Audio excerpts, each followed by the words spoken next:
یہ ہے سرزمین فلسطین، حضرت عیسیٰ علیہ السلام کا آبائی وطن۔ جب حضرت عیسیٰ علیہ السلام یروشلم میں پیدا ہوئے تو اس کے دونوں اطراف دو مضبوط حکومتیں موجود تھیں۔ ایک تھی پرشین امپائر، جبکہ دوسری طرف موجود تھی رومن امپائر۔ آج کل کے دور کے حساب سے آپ انہیں امریکہ اور رشیا کہہ سکتے ہیں۔ اس وقت رومن امپائر کی سرحدیں 3 بر اعظموں میں موجود تھیں: یورپ، ایشیا اور افریقہ۔ انہیں رومن امپائر کی 3 ٹانگیں بھی کہا جاتا تھا۔ رومن امپائر کی بنیاد حضرت عیسیٰ علیہ السلام کی پیدائش سے تقریباً 6 صدیاں قبل ہوئی تھی۔ یروشلم کی دوسری طرف پرشین امپائر بھی طاقت میں کچھ کم نہ تھی، جس کی بنیاد شہنشاہ فارس روش کبیر، جسے سائرس دی گریٹ بھی کہتے ہیں، کے ہاتھوں 550 قبل مسیح میں پڑی تھی۔ یہ اس وقت کی بہت بڑی سلطنت تھی۔ بنیادی طور پر رومن امپائر کے زیر قبضہ زیادہ تر علاقے پرشین امپائر سے ہی چھینے گئے تھے، اور یہی باتیں ان دونوں امپائرز کے بیچ میں وجہ تنازع بھی تھی۔ حضرت عیسیٰ علیہ السلام کی پیدائش کے 571 سال بعد نبی آخر الزماں حضرت محمد صلی اللہ علیہ وسلم کی عرب کی سرزمین پر ولادت مبارک ہوئی۔ صحرائی علاقہ اور کاشتکاری کے فقدان کے سبب نہ تو پرشین امپائر نے اور نہ کبھی رومن امپائر نے اس علاقے کو فتح کرنے کی طرف توجہ دی اور نہ ہی دلچسپی رکھی۔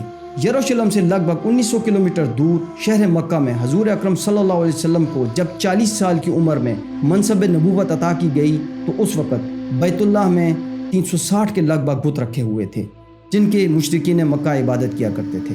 ان میں سب سے بڑا بت تھا حبل، جو کہ انسانی شکل کا تھا۔ اس کے علاوہ خطہ عرب کے دوسرے علاقوں میں بھی بہت سے بت تھے، جن کی وہاں کے مقامی لوگ پوجا کیا کرتے تھے۔ عرب بتوں کو خدا کے برگزیدہ بندے اور اس کے تحت کام والے قرار دے کر ان کی عبادت کیا کرتے تھے اور ان سے مرادیں مانگتے تھے۔ جب حضور اکرم صلی اللہ علیہ وسلم نے مشرکین مکہ کو اللہ وحدہ لا شریک کی عبادت کی دعوت دی تو مشرکین مکہ کی اکثریت آپ کے خلاف ہو گئی، اور ہر گزرتے دن کے ساتھ آپ اور آپ کے ساتھیوں پر مکہ کی زمین تنگ ہوتی چلی گئی۔ نوبت یہاں تک پہنچ گئی کہ توحید کے علمبردار حضور اکرم صلی اللہ علیہ وسلم نے اعلان نبوت کے 5 سال کے اندر ہی شرک کے علمبردار سرداران قریش کی شرانگیزیوں کی وجہ سے مسلمانوں کی ایک بڑی تعداد کو 615 عیسوی میں حبشہ کی طرف ہجرت کرنے کا حکم دے دیا۔ حبشہ کی یہ حکومت رومن امپائر کی حلیف حکومت تھی۔ کفار مکہ کو یہ بھی پسند نہیں تھا کہ مسلمان کسی دوسرے علاقے میں مذہبی آزادی سے زندگی بسر کر سکیں، اس لیے انہوں نے اپنا ایک مشن حبشہ کی طرف بھیجا تاکہ مسلمانوں کو وہاں سے نکلوایا جا سکے، لیکن شاہ حبشہ نجاشی نے ان کی اس درخواست کو مسترد کر دیا، جس کی وجہ سے انہیں خالی ہاتھ لوٹنا پڑا۔ یہ بات سرداران قریش کو بہت ناگوار گزری۔ یہ وہ دور تھا جب سلطنت روم پرشین امپائر سے شکست پر شکست کھا رہی تھی۔ مشرکین مکہ شاہ حبشہ نجاشی کے بغض میں مسلمانوں سے یہ کہتے تھے کہ دیکھو، ایران کے آتش پرست فتح پا رہے ہیں اور رومی و رسالت کے ماننے والے مسیحی شکست پر شکست کھاتے چلے جا رہے ہیں۔ اسی طرح ہم عرب کے بت پرست بھی تمہیں اور تمہارے دین کو مٹا کر رکھ دیں گے۔ انہی حالات میں قرآن کی سورت روم کی یہ والی آیتیں نازل ہوئیں۔ غلبت الروم، روم مغلوب ہو گئے، فی ادنى الارض وهم من بعد غلبهم سيغلبون، نزدیک کے ملک میں، اور وہ مغلوب ہونے کے بعد عنقریب غالب آ جائیں گے۔ فی بضع سنین، چند ہی سال میں، للہ الامر من قبل ومن بعد وَيَوْمَئِذٍ يَفْرَحُ الْمُؤْمِنُونَ، پہلے اور پچھلے سب کام اللہ کے ہاتھ میں ہیں، اور اس دن مسلمان خوش ہوں گے۔ ان آیات میں ایک کے بجائے 2 پیشن گوئیاں کی گئی تھی۔ ایک یہ کہ رومنز کو جلد ہی غلبہ حاصل ہو جائے گا، اور دوسری مسلمانوں کو بھی فتح مبین نصیب ہوگی۔ جب یہ آیتیں نازل ہوئی تو حضرت ابو بکر صدیق رضی اللہ تعالیٰ عنہ نے جا کے کفار مکہ میں یہ اعلان کیا کہ اے مکہ والو، تم اس وقت کی جنگ کے نتیجے پر خوش مت ہو، ہمیں ہمارے نبی حضرت محمد صلی اللہ علیہ وسلم نے رومیوں کے غلبے کی خبر دی ہے۔ خدا کی قسم، رومی ضرور فارس والوں پر غلبہ پائیں گے۔ ابی بن خلف، جو کہ کافر تھا، آپ کے سامنے کھڑا ہو گیا اور اس نے آپ کے ساتھ ایک شرط لگا لی کہ اگر اگلے آنے والے 10 سالوں میں رومی فارس پر غلبہ پا جائیں تو وہ ان کو 100 اونٹ دے گا، اور ہار جانے کی صورت میں حضرت ابو بکر صدیق رضی اللہ تعالیٰ عنہ کو اسے 100 اونٹ دینے تھے۔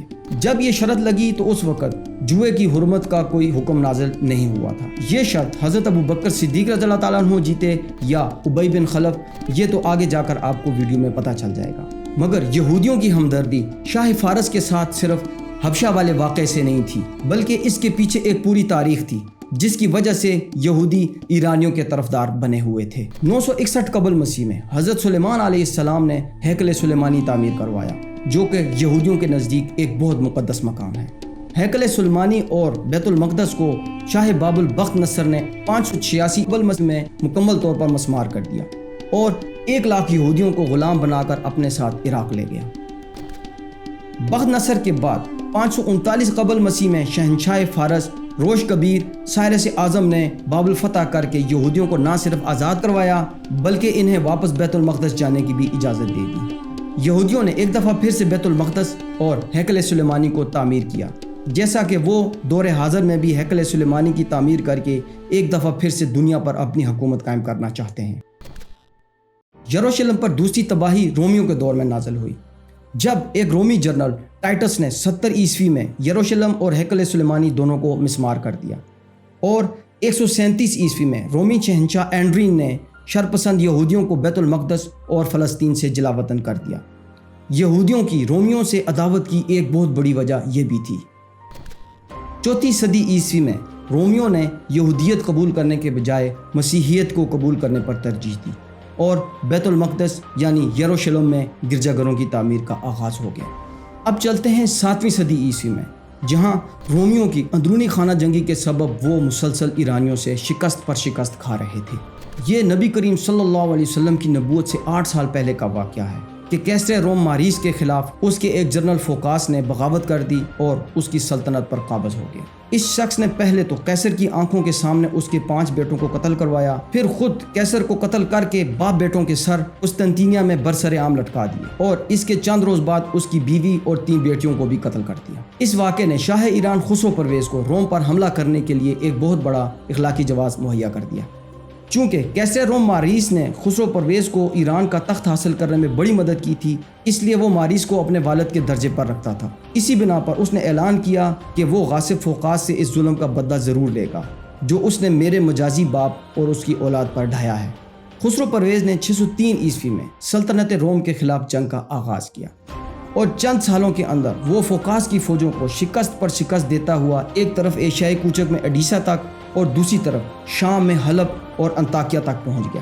سلطنت روم کے اعلیٰ ترین عہدیداروں نے جب یہ دیکھا کہ فوقاس ملک کو نہیں بچا سکتا تو انہوں نے افریقہ کے گورنر سے مدد طلب کی۔ افریقہ کے گورنر نے اپنے بیٹے ہرکولیس کو ایک بہت بڑے بحری بیڑے کے ساتھ قسطنطینیہ روانہ کر دیا۔ ہرکولیس کے قسطنطینیہ پہنچنے پر فوقاس کو معزول کر کے اس کو تخت پر بٹھا دیا گیا۔ ہرکولیس نے برسر اقتدار آتے ہی فوقاس کے ساتھ وہی کچھ کیا جو اس نے قیصر روم ماریس کے ساتھ کیا تھا۔ یہ واقعہ ہے 610 عیسوی کا، جس سال حضور اکرم صلی اللہ علیہ وسلم کو نبوت کے منصب پر سرفراز کیا گیا تھا۔ خسرو پرویز نے جس اخلاقی بہانے کی بنیاد پر جنگ چھیڑی تھی وہ تو فوقاس کی ذلت آمیز موت سے ختم ہو گیا، مگر اس نے پھر بھی جنگ جاری رکھی، اور اب اس نے اس جنگ کو مجوسیت اور مسیحیت کے درمیان مذہبی جنگ کا رنگ دے دیا۔ اس جنگ میں لگ بھگ 26,000 یہودیوں نے ایرانیوں کا ساتھ دیا تھا۔ ہرکولیس ایرانیوں کی ان تیز ترین حربی کارروائیوں کے سیلاب کو نہ روک سکا۔ تخت نشین ہوتے ہی پہلی اطلاع جو اسے مشرق سے ملی وہ انطاکیہ پر ایرانی قبضے کی تھی۔ اس کے بعد 613 عیسوی میں دمشق فتح ہوا، پھر اسی سال بیت المقدس پر قبضہ کر کے ایرانیوں نے مسیحی دنیا پر ظلم کے پہاڑ گرا دیے۔ انہوں نے 90,000 مسیحیوں کو قتل کر دیا اور ان کے سب سے اہم کلیسا مقبرہ مقدس کو بھی تباہ و برباد کر دیا گیا۔ صلیب اعظم جس کے متعلق کہا جاتا تھا کہ مسیح نے اس کے اوپر جان دی تھی کو ساتھ اٹھا کر اپنے دارالحکومت مدین لے گئے۔ شہر کے تمام بڑے بڑے گرجا گھروں کو انہوں نے مسمار کر دیا۔ خسرو پرویز پر فتح کا جو نشہ چڑھا ہوا تھا اس کا اندازہ اس کے اس خط سے کیا جا سکتا ہے، جس میں اس نے ہرکولیس کو کچھ یوں مخاطب کیا: سب خداؤں سے بڑے خدا، تمام روئے زمین کے مالک خسرو پرویز کی طرف سے اس کے کمینے اور بے شعور بندے ہرکولیس کے نام، تو کہتا ہے کہ تجھے اپنے رب پر بھروسہ ہے، کیوں نہ تیرے رب نے یروشلم کو میرے ہاتھ سے بچا لیا۔ اس فتح کے 1 سال کے اندر ایرانی فوجیں اردن، فلسطین اور صحرائے سینا کا تمام علاقہ فتح کرتے کرتے مصر تک پہنچ گئیں۔ ان حالات میں قرآن شریف کی سورہ روم میں یہ پیشن گوئی کی گئی کہ جلد ہی رومی نہ صرف جیت جائیں گے بلکہ مسلمانوں کو بھی فتح نصیب ہوگی۔ بظاہر دور دور تک کہیں بھی ایسے آثار موجود نہیں تھے کہ اگلے چند سالوں میں ان میں سے کوئی ایک پیشن گوئی بھی پوری ہو جائے، کیونکہ مکہ میں مٹھی بھر مسلمانوں پر روز بروز مشرکین مکہ کی طرف سے زمین تنگ کی جا رہی تھی، جبکہ دوسری طرف رومی بھی شکست پر شکست کھا رہے تھے۔ 619 عیسوی تک ایرانی فوجوں نے مصر کا تمام علاقہ فتح کر کے طرابلس میں جا کر اپنی فوجی چھاونیاں بنا لی۔ ایشیائی کوچک میں ایرانی فوجیں رومیوں کی فوجوں کو شکست دیتے دیتے باسفورس تک پہنچ گئی اور وہاں جا کر انہوں نے قسطنطینیہ کا گھیراؤ کر لیا۔ کیسر روم ہرکولس نے ایرانی شہنشاہ خسرو پرویز سے درخواست کی کہ وہ ہر قیمت پر صلح کے لیے تیار ہیں، مگر خسرو پرویز کا جواب انتہائی توہین آمیز تھا کہ اب میں کیسر کو اس وقت تک ایمان نہ دوں گا جب تک وہ اپنے آپ کو زنجیروں میں جکڑ کر میرے سامنے پیش نہ کر دے اور اپنے خدائے مصلوب کو چھوڑ کر خداوند آتش کی بندگی نہ اختیار کر لے۔ ہرکولس اور اس کے رومی امرائے سلطنت اب یہ بات جان چکے تھے کہ جلد یا بدیر رومی سلطنت کا وجود ایرانیوں کے ہاتھوں ختم ہو جائے گا۔ 622 عیسوی میں ادھر نبی کریم صلی اللہ علیہ وسلم مکہ سے ہجرت کر کے مدینہ تشریف لے گئے اور ادھر ہرکولس خاموشی کے ساتھ قسطنطینیہ سے بحر اسود کے راستے طرابزون کی طرف روانہ ہوا، جہاں اس نے ایرانیوں پر پشت سے حملے کی تیاری شروع کر دی۔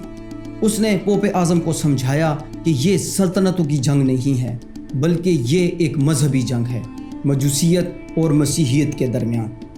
اس پر پوپ اعظم نے مسیحیت بچانے کے لیے گرجا گھروں میں جمع شدہ خزانوں کے منہ ہرکولس کے لیے کھول دیے۔ ہرکولس نے اپنی تیاری مکمل کر کے 623 عیسوی میں ارمینیا پر حملہ کر دیا اور اس کے بعد ہرکولس رکا نہیں، وہ ایک کے بعد ایک شہر فتح کرتا چلا گیا۔ سال 624 میں اس نے آذربائیجان میں گھس کر زرتشت کے مقام پیدائش آرمیا کو تباہ کر دیا۔ زرتشت مجوسیوں یا آتش پرستوں کے لیے ایسا ہی تھا جیسے حضرت عیسیٰ علیہ السلام کا مقام عیسائیوں کے دلوں میں ہے۔ اس نے وہاں ایرانیوں کے سب سے بڑے آتش کدہ کی اینٹ سے اینٹ بجا دی، بالکل ویسے ہی جیسے خسرو پرویز نے یروشلم میں گھس کر ان کے سب سے اہم کلیسا مقبرہ مقدس کو تباہ و برباد کیا تھا۔ اللہ کی شان دیکھیے کہ اسی سال بدر کے مقام پر مسلمانوں نے مشرکین مکہ کو ایک چھوٹی سی فوج کے ساتھ فیصلہ کن شکست دی۔ اس طرح وہ دونوں پیشن گوئیاں جو سورہ روم میں کی گئی تھی ان کے آہستہ آہستہ آثار نمایاں ہونا شروع ہو گئے۔ ایرانی ہرکولس کی اس جنگی چال کا بالکل بھی دفاع نہ کر سکے کیونکہ ان کی فوج کا بڑا حصہ قسطنطینیہ کے گھیراؤ میں مصروف تھا۔ تاہم ہرکولس نے ایرانیوں کی اس کمزوری سے بھرپور فائدہ اٹھایا اور دریائے دجلہ کے ساتھ ساتھ ایک کے بعد ایک شہر فتح کرتے کرتے ان کے دارالحکومت تھیسافون کے قریب پہنچ گیا۔ ہرکولس کی پے در پہ فتوحات اور ایرانی سلطنت میں امیر ترین شہروں گنزاک اور دستگیر کی ذلت آمیز تباہی نے خسرو کے تکبر اور وقار کو خاک میں ملا دیا اور فارسی اشرافیہ کی طرف سے اس کی حمایت میں دن بدن کمی آنا شروع ہو گئی۔ 628 عیسوی میں خسرو پرویز کے خلاف اس کے بیٹے قباد ثانی نے بغاوت کر دی۔ اس نے اس کے سامنے اس کے 18 بیٹوں کو قتل کر دیا اور اس کو قید میں ڈال دیا۔ خسرو پرویز اسی قید کے دوران ہلاک ہو گیا۔ قباد ثانی نے انتظام حکومت تو اپنے ہاتھ میں لے لیا لیکن وہ ہرکولس کا مقابلہ نہیں کر سکتا تھا، اس لیے وہ نہ صرف ان تمام رومی مقبوضات سے دستبردار ہو گیا جو اس کے والد کے دور میں قبضہ کی گئی تھی، بلکہ تمام جنگی اخراجات کے علاوہ اصلی مقدس صلیب واپس کرنے کی شرط پر بھی رومیوں کے ساتھ رضامند ہو گیا اور صلح کر لی۔ یہ ہرکولس کی بہت بڑی کامیابی تھی۔ وہ نہ صرف رومی سلطنت کا ایک عظیم حکمران بن گیا بلکہ وہ دنیا کا سب سے طاقتور بادشاہ بھی بن گیا۔ دوسری جانب اسی سال انہی مسلمانوں کے ساتھ جو کہ مکہ سے لوٹی پوٹی حالت میں ہجرت کر کے مدینہ پہنچے تھے، کفار مکہ کو ایک تاریخی معاہدہ کرنا پڑ گیا جسے صلح حدیبیہ یا قرآن میں فتح عظیم کے نام سے تعبیر کیا۔ اگلے ہی سال اس معاہدے کی روح سے حضور اکرم صلی اللہ علیہ وسلم عمرہ قضا ادا کرنے کے لیے ہجرت کے بعد پہلی مرتبہ مکہ معظمہ تشریف لائے۔ یہی وہ فتح عظیم تھی جس کی پیشن گوئی قرآن کریم میں سورہ روم کی آیات میں کی گئی تھی۔ عرب کے مشرکین کی ایک بڑی تعداد اس سچی پیشن گوئی پر ایمان لے آئی۔ ابی بن خلف نے جو شرط حضرت ابو بکر صدیق رضی اللہ تعالیٰ عنہ سے لگائی تھی وہ اب ہار چکا تھا، مگر وہ چونکہ فوت ہو چکا تھا اس لیے ابی بن خلف کے وارثوں نے شرط کے مطابق 100 اونٹ حضرت ابو بکر صدیق رضی اللہ تعالیٰ عنہ کے حوالے کر دیے، جو کہ حضور اکرم صلی اللہ علیہ وسلم کے حکم سے صدقہ کر دیے گئے۔